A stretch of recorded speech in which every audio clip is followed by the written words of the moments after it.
Hello વિદ્યાર્થી મિત્રો, Vidyan web with Dharmendra Thakar YouTube channel હું ધર્મેન્દ્ર આપ સૌ વિદ્યાર્થી મિત્રોનું ફરી એકવાર સ્વાગત કરું છું. વિદ્યાર્થી મિત્રો, આજે આપણે અર્થશાસ્ત્રની અંદર આ ચેપ્ટરમાં એક સરસ મજાનો ટોપિક લીધો છે કે જે ટોટલી આના પછીના બાકી ટોપિક જે છે ને એના ઉપર ટોટલી નિર્ભર કરે છે. મતલબ સાહેબ શું કહેવા માંગો છો કે તમને આખા ચેપ્ટરની અંદર કહે છે કે રાષ્ટ્રીય આવકની ગણતરીઓ, બરાબર. આ રાષ્ટ્રીય આવકની ગણતરીની અંદર જે છે આપણે કોઈ પણ ગણતરી લેશું તો એનામાં એ લોકોએ મલ્ટીપ્લાય કર્યો છે એની પ્રાઇસ એટલે કે એની કિંમત અથવા તો ઉત્પાદનની કિંમત અથવા વસ્તુ કે સેવાની કિંમત. તો આ રાષ્ટ્રીય આવકની અંદર વિદ્યાર્થી મિત્રો કઈ એવી જે કિંમત છે જે ખરેખર લેવામાં આવે છે. બીજી બાબત વિદ્યાર્થી મિત્રો, શરૂઆતમાં હું તમને સમજાવવાની કોશિશ કરું છું, એને ખાસ સમજજો. આખા પ્રશ્નનો સાર રજૂ કરે. જસ્ટ ફોર એક્ઝામ્પલ કે અત્યારે આ જે માર્કર છે ને વિદ્યાર્થી મિત્રો એ 10 રૂપિયાની છે, આપણે માનીને ચાલીએ અને સમગ્ર વર્ષ દરમિયાન વિદ્યાર્થી મિત્રો આ હું માર્કર જે છે એના 1000 યુનિટ વેચું છું. તો તમને કોઈ પૂછે છે કે સાહેબ જે છે એ કુલ કેટલી આવક કમાવે છે આ માર્કરના વેચાણમાંથી, એટલે તમે કહેશો સાહેબ તમે 10,000 રૂપિયા કમાતા હશો. શું કામ કે 10 રૂપિયા છે ને તમે 1000 યુનિટ જે છે એનું વેચાણ કર્યું છે ઉત્પાદનના એકમોનું, બરાબર. તો એનો મતલબ કે મેં 10,000 રૂપિયા કમાવ્યા. સાંભળજો, યર જે છે એ પાસ થાય છે અને સેકન્ડ યર આવે છે અને પછીનો નેક્સ્ટ યર આપણે કહીએ તો એ નેક્સ્ટ યર ની અંદર વિદ્યાર્થી મિત્રો આની કાચા માલની કિંમતના કારણે કોઈ કારણોસર જે છે આની કિંમત વધી ગઈ અને કિંમત વધીને થઈ ગઈ 20 રૂપિયા. સાંભળજો, છતાં પણ હું એ વર્ષની અંદર જે છે એ 1000 જ એકમ વેચું છું તો મારી જે છે આવક જે છે કેટલી થશે? એટલે ફરી પાછું તમે કહેશો સાહેબ 20 રૂપિયા એકમ દીઠ ભાવ છે જે ઉત્પાદનના, એ મલ્ટીપ્લાય સાહેબ તમે જે છે એ એકમ 1000 જ વેચ્યા છે, મતલબ સાહેબ તમે 20,000 રૂપિયા કમાણા. તો તમને કોઈ પ્રશ્ન પૂછે છે કે સાહેબ તમારી આવક જે છે એ ગયા વર્ષથી જે છે આ વર્ષે શું થઈ, એટલે હું શું કહીશ બધાને, સાહેબ અમારી તો વધી ગઈ. તો હવે મારી આવક વધે છે તો મારી આવક જે છે એ દેશની ગણતરીમાં આવે? યસ સાહેબ, ઓબ્વિયસ વસ્તુ છે કે જે માથા દીઠ આવક છે એની અંદર દેશની કુલ રાષ્ટ્રીય આવકમાં જે છે એ વ્યક્તિ દીઠ આવક એનો સમાવેશ કરવામાં આવે છે. એટલે તમે કહેશો વાહ સાહેબ તમારી આવક વધી ગઈ, તો તમે જે છે આ સ્ટેટમેન્ટ કીધું તો દેશની રાષ્ટ્રીય આવક વધી હશે. હવે તમને પ્રશ્ન થવો જોઈએ સાહેબ દેશની રાષ્ટ્રીય આવક વધી તો ખરી, પણ સાહેબ વસ્તુનો જે ઉત્પાદન હતું સાહેબ એ તો એટલો જ રહ્યો ને. સાહેબ તમે 1000 યુનિટ વેચ્યા પણ થયો શું સાહેબ, અહીંયા કિંમત છે એની બમણી થઈ ગઈ. આ કયા કારણોસર થઈ? સાહેબ બજાર કિંમત બમણી તેનું કારણ મુખ્યત્વે છે અર્થતંત્રમાં વસ્તુના ભાવ બમણા થઈ ગયા. એટલે તો અહીંયા દેખીતી રીતે તમને શું લાગુ? ના સાહેબ તમારી રાષ્ટ્રીય આવક જે છે દેશની વધી શકે છે તમારા કારણે, બરાબર, આ એકમનું વેચાણ કરવાના કારણે. પણ વિદ્યાર્થી મિત્રો હવે હું તમને બીજું એક્ઝામ્પલ આપું છું, સાંભળજો ધ્યાનપૂર્વક. તમારો આખો પ્રશ્ન જે છે ને અહીંયા હું તમને સમક્ષ જે છે અહીંયા રજૂ એટલે કરું છું કે આ કોન્સેપ્ટ સમજાઈ ગયો ને. મારા દરેક વિડીયોની અંદર શરૂઆતની 3 થી 4 મિનિટ છે ને કોન્સેપ્ટ જ સમજાવીશ, પછી જ હું તમે જે છે એ કન્ટેન્ટ ઉપર લઈ જઈશ કે ખરેખર પરીક્ષાનો મુદ્દો કેમ લખવાનો છે, પહેલા સમજેલો હોવું જરૂરી છે. તો હવે વિદ્યાર્થી મિત્રો આપણે એક્ઝામ્પલ રિપીટ રાખીએ, પણ અહીંયા હું થોડુંક ચેન્જ કરું છું, ધ્યાનથી સમજજો કે આ માર્કર જે છે એનું ઉત્પાદન હું આ 1 વર્ષ દરમિયાન કરું છું જેની કિંમત 10 રૂપિયા છે અને એકમ જે છે વિદ્યાર્થી મિત્રો એ કેટલા વેચીશ? સાહેબ તમે 1000 એકમ વેચશો. એનો મતલબ કે સાહેબ તમને જે છે ને 10,000 રૂપિયા આવક થવાની છે. બીજો જે છે એની પરિસ્થિતિ છે એમાં એમ જ કહું છું કે વસ્તુની કિંમત 10 રૂપિયા જ રહેવાની છે, સ્થિર જ રહેશે. પણ હવે વિદ્યાર્થી મિત્રો હું જે વસ્તુનું વેચાણ કરીશ ને એના એકમો 1000 ની જગ્યાએ કેટલા થઈ ગયા? સાહેબ 2000 થઈ ગયા. તો ખરેખર મેં કેટલા એકમ જે છે એને વેચ્યા હશે? સાહેબ તમે 2000 એકમ વેચ્યા, પણ કિંમત કેટલી હતી? સાહેબ કિંમત આપણે 10 જ રાખી, સ્થિર કિંમત નક્કી કરી. તો વિદ્યાર્થી મિત્રો આ બીજા એક્ઝામ્પલની અંદર મેં માત્ર શું ચેન્જ કર્યો સમજજો. યસ સાહેબ તમે ચેન્જ કર્યું છે એના એકમોની સંખ્યા, અને પ્રથમ એક્ઝામ્પલ મેં તમને જે લીધો એનામાં શું ચેન્જ કર્યું? સાહેબ તમે કિંમત ચેન્જ કરી હતી. તો આ જ એક્ઝામ્પલ હવે તમને બોર્ડ ઉપર રજૂ કરવાનો છું, ખાસ ધ્યાન આપજો કે અહીંયા જે છે એ એકમ જે છે એ પ્રથમ પરિસ્થિતિની અંદર કેટલા હતા? સાહેબ પ્રથમ પરિસ્થિતિની અંદર એકમ જે હતા સાહેબ એ 1000 જ હતા અને સેકન્ડ પરિસ્થિતિ હતી એમાં પણ સાહેબ એકમ છે ને એ 1000 જ છે. તો સાહેબ ફેરફાર શું થયો? સાહેબ એ ઉત્પાદનના એકમ એઝ ઇટ ઇઝ રહ્યા. સાહેબ હવે જે ફેરફાર થાય છે ને એ કિંમતમાં થાય છે.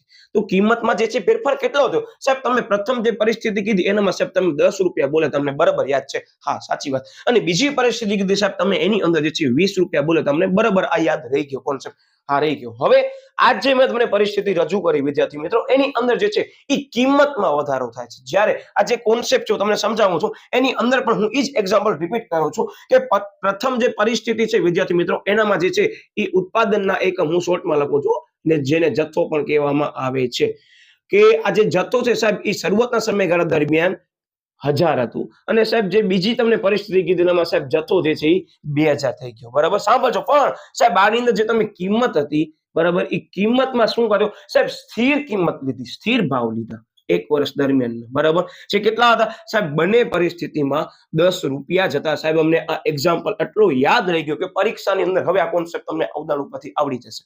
હું શું કહું છું ખબર પડી ગઈ? ઓકે, બંનેનો મલ્ટિપ્લિકેશન કરીએ તો અહીંયા શું આવશે સાહેબ? અહીંયા 10,000 આવશે, અહીંયા સાહેબ 20,000 આવશે. સાહેબ શા માટે તમે એમને એક્ઝામ્પલથી સમજાવો? જો પરીક્ષાની અંદર કદાચ તમને આ મુદ્દો નથી આવડતો ને તો આ એક્ઝામ્પલના કારણે તમને આખો મુદ્દો સમજાઈ જશે, મારી ગેરંટી છે. અહીંયા પણ એ જ રીતે સાહેબ 10,000 અને સાહેબ અહીંયા પણ 20,000. હવે ગમે તે લેવલનો ક્વેશ્ચન તમને કહી દઉં, અત્યારે હું ભાગ 2 પાડી નાખું છું. આ મે બી તમને એવું લાગે છે કે સાહેબ આ તફાવત છે. ના, તફાવત નથી. તમને અત્યારે શરૂઆતમાં કહી દઉં છું, આ તમારા માટે સમજૂતી માટે કરી અને એક મેં સરસ મજાના મુદ્દા ફ્રેમ કર્યા છે. આ બંનેની અંદર તમે નોટ કર્યું હશે કે બંનેની અંદર પ્રથમ પરિસ્થિતિમાં કિંમત કેટલી છે સાહેબ? 10,000, 10,000. હવે તમને કહે છે કઈ વસ્તુ સારી કહેવાય? તો મારો શબ્દ યાદ રાખજો વિદ્યાર્થી મિત્રો કે રાષ્ટ્રીય આવકની ગણતરીની અંદર જ્યાં મેં તમને એક્ઝામ્પલ કીધો, એક્ઝામ્પલ જે છે એ કયો છે તો કે નાણાકીય રાષ્ટ્રીય આવક છે, નાણાં, અને આ જે છે વાસ્તવિક રાષ્ટ્રીય આવક છે. તો બેમાંથી સારી કઈ? તમે જ મને કહો કે અત્યારે તમને કોઈ કહે છે કે અગાઉ જે છે દેશ 10,000 રૂપિયા આવી રીતે કમાતો હતો અને હવે આવી રીતે કમાવે છે, તો બેમાંથી કઈ પરિસ્થિતિ સારી કહેવાય? સાહેબ નાણાંની અહીંયા જે છે કિંમત વધે છે. સાહેબ આ કિંમત વધી એટલા કારણે સાહેબ આ 20,000 રૂપિયા વધ્યા. પણ અહીંયા શું હતો સાહેબ? અહીંયા ઉત્પાદનના એકમ વધ્યા છે, વેચાણની અંદર અને ઉત્પાદનમાં બંનેમાં. અને અહીંયા જે છે વિદ્યાર્થી મિત્રો શું કહે છે? કિંમત સ્થિર રહે છે. તો એનો મતલબ કે ખરેખર રીતે વાસ્તવિક રીતે મારી દ્રષ્ટિએ અને ચોપડીની દ્રષ્ટિએ અને અર્થશાસ્ત્રીની દ્રષ્ટિએ આ કોન્સેપ્ટ સ્વીકાર્ય હોવો જોઈએ કે ન હોવો જોઈએ? સાહેબ સાચી વાત કીધી તમે, કારણ કે સાહેબ અહીંયા જથ્થો વધે છે, જે સારી બાબત કહેવાય. મતલબ કે બંને કોન્સેપ્ટમાં કે પ્રજા જે છે આ વસ્તુ ખરીદશે ને એનું જીવન ધોરણ વધ્યું છે, એ કયા કોન્સેપ્ટ ઉપરથી કહેશો? સાહેબ નાણાકીય નારા એટલે કે નાણાકીય રાષ્ટ્રીય આવકમાં ના સાહેબ ન ગણાય. શું કામ? કે સાહેબ એ કિંમત વધે છે ને એના કારણે જે છે એ આવકમાં વધારો થયો. જ્યારે આની અંદર શું કહે છે સાહેબ? વાસ્તવિક રાષ્ટ્રીય આવક એટલે કે વારા આવક. તો સાહેબ આ વાસ્તવિક રાષ્ટ્રીય આવકની અંદર સાહેબ કિંમત નથી વધી. શું વધી સાહેબ? કિંમત તો સ્થિર જ હતી. આપણે સ્થિર કિંમતને ધ્યાનમાં લઈને જ સાહેબ આપણે ગણતરી કરી, પણ સાહેબ અહીંયા ઉત્પાદનનું જે વેચાણ છે ને એ વધી ગયું. હવે વેચાણ ક્યારે વધે સાહેબ? જ્યારે જાહેર જનતા એ વસ્તુની ખરીદી વધારે કરે અને ઉત્પાદન પણ ઉત્પાદકે વધારે કર્યું છે. એનો મતલબ કે અર્થતંત્રની અંદર વિદ્યાર્થી મિત્રો જે આ કોન્સેપ્ટ છે, બરાબર, જે આ મુદ્દો છે એ એવું કહેવા માંગે છે કે ખરેખર વાસ્તવિક રાષ્ટ્રીય આવક જો દેશની વધે છે ને તો એના માટે બહુ સારી પરિસ્થિતિ કહેવાય. અને વર્તમાન પરિસ્થિતિની અંદર જે આપણે અર્થશાસ્ત્રમાં અત્યારે આપણે જે ટોપિક ભણી રહ્યા છીએ એ રિયાલિટી અત્યારે તમને આ જોવા મળે છે. શું કહ્યું સાહેબ? અમને ખબર ન પડી કે અત્યારે તમે કોઈ પણ વસ્તુ આ વર્ષે લેવા જાઓ છો અને તમે તમારા જે છે એ ફેમિલી મેમ્બરને પૂછી લેજો, મમ્મી પપ્પાને, કે ભાઈ આગળના વર્ષે આ વસ્તુની કિંમત કેટલી હતી ને અત્યારે આપણે જે વસ્તુની છે એની કિંમત શું થઈ? વધી છે કે ઘટી છે?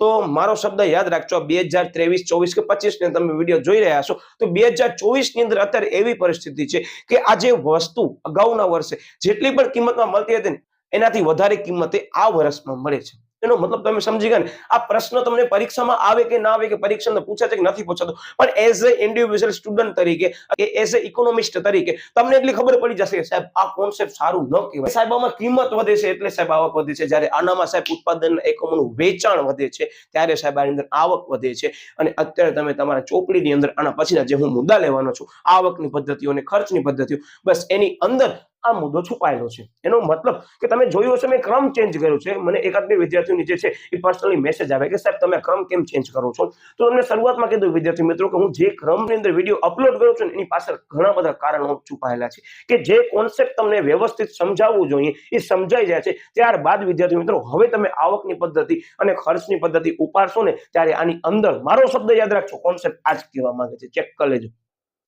એનો મતલબ કે હવે આવકની પદ્ધતિમાં જે પણ સૂત્ર એ લોકો રજૂ કર્યો છે, પણ સૂત્ર નથી આપ્યું, એ લોકો શું આપ્યું છે? આ જ કોન્સેપ્ટ આપ્યો છે. અહીંયા શું નાખ્યો છે? મેં તમને અહીંયા જે કિંમત અને એકમ લખ્યા છે ઉત્પાદનના, ત્યાં એ લોકોએ આ ઉત્પાદનના એકમની જગ્યાએ જથ્થાનો શબ્દનો ઉપયોગ કર્યો છે. જથ્થો મતલબ શું સાહેબ? ક્વોન્ટિટી. ક્વોન્ટિટી એટલે જે ઉત્પાદન થઈ હશે એ. એનો મતલબ કે અત્યારે મેં તમને જે કોન્સેપ્ટ કરાયો છે ને એ સમગ્ર કોન્સેપ્ટ આ ચેપ્ટરની અંદર આવતી આવક અને ખર્ચની પદ્ધતિમાં આવી જાય છે. અને એઝ અ અર્થશાસ્ત્રી તરીકે મેં તમને જે કીધું કે તમને એટલું નોલેજ હોવો જરૂરી છે કે આ બેમાંથી આપણા દેશ માટે કઈ બાબત સારી કહેવાય. આટલું તમે સમજી ગયા વિદ્યાર્થી મિત્રો તો હું ગેરંટી સાથે કહું છું કે તમને પરીક્ષાની અંદર માર્ક્સ આવી જશે. તમે ગોખ્યો નથી. અને જે વિદ્યાર્થી આટલા સમયથી આ વસ્તુ ગોખતા હતા કે આ બે વચ્ચે એને જે તફાવત છે ખબર જ ન હતી કે શા માટે જે છે આની ગણતરી ધ્યાનમાં લેવી જોઈએ અને શા માટે આની ગણતરી ધ્યાનમાં ન લેવી જોઈએ, અથવા કયો વાસ્તવિક ખ્યાલ છે કે જે ખરેખર આપણે ગણતરીમાં લેવું જોઈએ, એ શું કામ વર્ડ અત્યારે તમારી ચોપડીમાં આપેલો છે એ હવે તમને સમજાઈ ગયું. બસ હવે આપણે જે કરવાના છીએ આ તફાવત નથી, હું શરૂઆતમાં કહી દઉં, પણ મેં તમને એવા સરસ મજાના મુદ્દા બનાવીને આપ્યા છે કે કદાચ હાલો આપણે એમ કહીએ કે તફાવત પૂછવું હોય કે તફાવત આવે છે તો પણ મારી ગેરંટી છે વિદ્યાર્થી મિત્રો તમને આવડી જશે, કારણ કે તમે મુદ્દો સમજ્યા છો ને હવે આપણે કન્ટેન્ટ લઈએ છીએ કે પરીક્ષામાં આવે છે શું કરવાનો, તો કે બે મુદ્દા સેપરેટલી જ સમજાવવાના છે, આમ તફાવતની જેમ સમજાવવાના નથી, પણ આ સમજાઈ ગયો તો તમે સરળતાથી એને મુદ્દાની પરીક્ષામાં લખી શકશો 3 ગુણની અંદર કે 2 ગુણની અંદર અથવા 1 ગુણની અંદર કે કઈ કિંમત ધ્યાનમાં લેવામાં આવે છે એ વસ્તુના સંદર્ભમાં પણ આવી શકે છે, તો આપણને સમજાવવાનું રહેશે. બંનેની અંદર મેં તમને જે વસ્તુ સમજાવી છે એની પાછળ માત્ર એક શબ્દ જવાબદાર છે, કયું ખબર છે? યસ સાહેબ, આ જે નાણાકીય રાષ્ટ્રીય આવક છે ને એ નાણાકીય રાષ્ટ્રીય આવકની અંદર બજાર કિંમતને ધ્યાનમાં લેવામાં આવે છે, અને વાસ્તવિક રાષ્ટ્રીય આવકની અંદર વિદ્યાર્થી મિત્રો જે પણ કિંમત છે કિંમતનું નામ શું છે? યસ સાહેબ, કિંમત છે સ્થિર કિંમત છે, ને સમગ્ર વર્ષ દરમિયાન એક વર્ષ દરમિયાન આ બધી વસ્તુ ગણતરી લેવામાં આવશે. નો મતલબ હવે તમને સમજાઈ ગયો. અને આગળ મેં તમને જે બે વિડીયો મૂક્યા હતા, એક તો અલિપ્ત અર્થતંત્રનો પ્રવાહ, બરાબર, રાષ્ટ્રીય આવકના સંદર્ભમાં કે ચક્રાકારે ફરે છે, બરાબર, અને યસ તો કે મહત્વના ખ્યાલો શેના? તો કે યસ આવકના મહત્વના ખ્યાલો હતા, પદ્ધતિ નથી. આ ચેપ્ટરની અંદર ખાસ ધ્યાનપૂર્વક પ્રશ્ન વાંચજો વિદ્યાર્થી મિત્રો, નકર થાશે એવું કે તમને બંને જવાબ આવડે છે પરંતુ તમે જે પ્રશ્ન છે એને સમજ્યા જ નથી, પૂછ્યા હશે કાંઈક ને તમે લખી આવશો કાંઈક, આવું તમારા સાથે ન થવું જોઈએ. એટલે જ હું આ ચેપ્ટરની અંદર ફરી પાછો એ જ શબ્દનો પ્રયોગ કરું છું કે ખાસ કોને ધ્યાનમાં લેજો?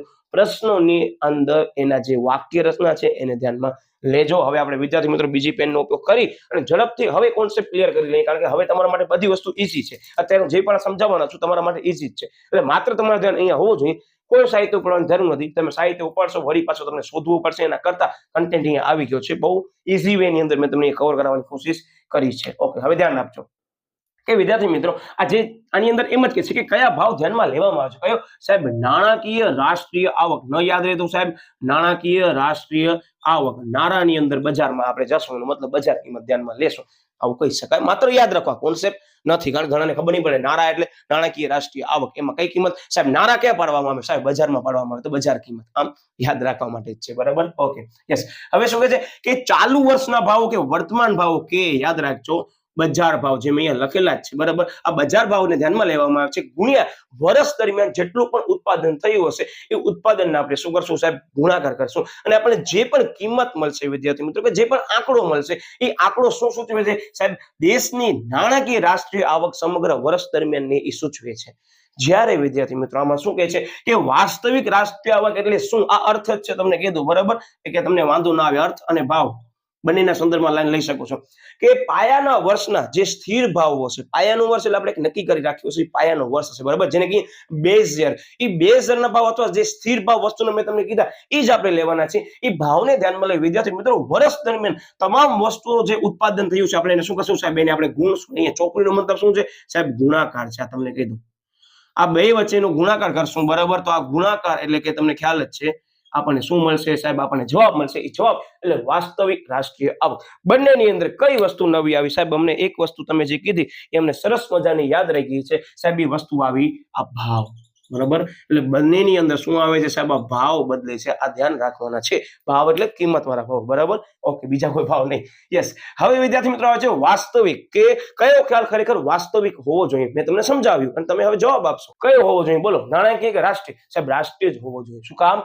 બજાર કિંમત નથી ધ્યાનમાં લેવામાં આવતી, એટલે જો શું કહે છે કે વાસ્તવિક રીતે કયો ખ્યાલ જે છે એ સ્વીકાર્ય છે, તો અંદર એમ જ કે છે કે નાણાકીય જે ખ્યાલ છે, બરાબર, વાસ્તવિક આવક ગણાતી નથી. વાસ્તવિક એટલે સાહેબ રિયલ ઇન્કમ નથી. ઈ તમે ભલે એવું કીધું કે સાહેબ અહીંયા 10,000 રૂપિયા આપણે કમાવ્યા અને અહીંયા 20,000 રૂપિયા થઈ ગયા, સાહેબ અહીંયા પણ 10,000 ના 20,000 થઈ ગયા, પણ તમે વિચાર કરો કઈ રિયલ ઇન્કમ ગણાય સાહેબ? ખરેખર ઉત્પાદનના એકમ વધારે વેચાય છે ને એ રિયલ ઇન્કમ મતલબ વાસ્તવિક આવક ગણાય છે. જ્યારે આની અંદર કિંમત વધે છે એટલે રાષ્ટ્રીય આવક જે છે એ વાસ્તવિક ગણાતી નથી. હું તમને વિસ્તૃત સમજૂતી સાથે જ આપતો જાઉં છું કે કદાચ આમાંથી 2 માર્કનો પ્રશ્ન આવે તો તમે વ્યવસ્થિત સમજાવી શકશો આખા કોન્સેપ્ટને ધ્યાનમાં લે. Okay, yes. પછી શું આવે છે તો કે જીવન ધોરણ. કોનું સાહેબ? આ પ્રજાનું જીવન ધોરણ શેનામાં ઊંચું આવ્યું છે? એ કયા ખ્યાલની અંદર જે છે એ ઊંચું આવ્યું છે? આપણે એની ગણતરી કરી શકીએ છીએ કે આપણે કહી શકીએ છીએ? તો મારો શબ્દ યાદ રાખજો, એ જ કે છે કે યસ, કે કઈ વધારો થયો હોય તે દર્શાવતો નથી. મતલબ કે આની અંદર પ્રજાની અંદર જે છે એના જીવન ધોરણની અંદર કાંઈ પણ વધારો થયો છે એવું નાણાકીય રાષ્ટ્રીય આવકનો ખ્યાલ દર્શાવતો નથી. સમજૂતી જે છે તેથી તે સાચી રાષ્ટ્રીય આવક દર્શાવતો નથી. શા માટે? કારણ કે અંદર સાહેબ જે ભાવ છે અથવા જે કિંમત છે એમાં શું થાય છે સાહેબ? એમાં બમણો વધારો થાય છે, પણ ઉત્પાદનની અંદર વધારો થતો નથી. આપણને આ ઉદાહરણ લેવું પડશે. જો પરીક્ષાની અંદર તમને કે છે વિસ્તૃત ઉદાહરણ સહિત સમજાવો ત્યારે આ ઉદાહરણ બહુ જ કામ આવી શકે છે. એટલે સ્ક્રીનશોટ પાડો તો હંમેશા યાદ રાખજો, આ તફાવત છે નહીં, આટલું મગજમાં ફિટ રાખજો. બરાબર, ઓકે.